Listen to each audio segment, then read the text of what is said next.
Have you noticed how often people say this now? Life felt better back then. 2016 was different. Things felt more real. We say it casually, almost joking, but underneath it, there's a serious question hiding. Was the past actually better? Or have we quietly changed in ways we don't know how to name? When people talk about missing the past, they're rarely talking about events. They're talking about a way of being, a time when attention wasn't constantly pulled apart, when the mind had fewer rooms open at the same time, when life didn't feel like something you had to keep up with.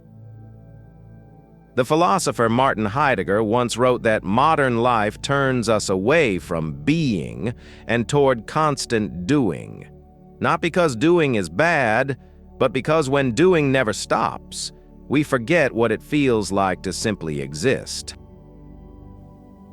Nostalgia isn't just memory, it's a signal.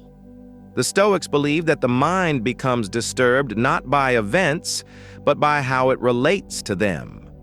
Epictetus said that what troubles us is not things themselves, but our judgments about them.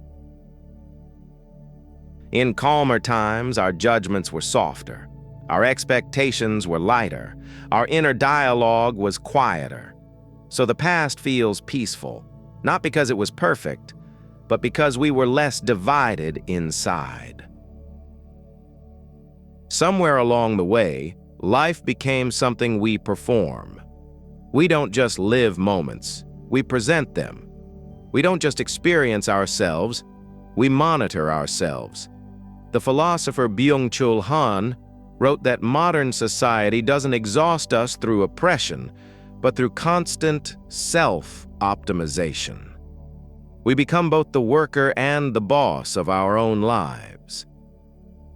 And when you're always evaluating yourself, the mind never fully rests. A mind that never rests will always dream of another time.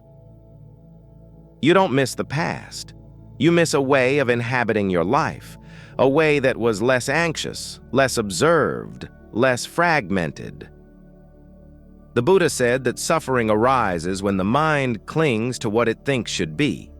Nostalgia is often the mind clinging, not to a year, but to a feeling of inner spaciousness it no longer knows how to access. So the ache isn't really about time. The past isn't asking you to return to it. It's asking you to remember what it felt like to live without constantly standing outside your own life.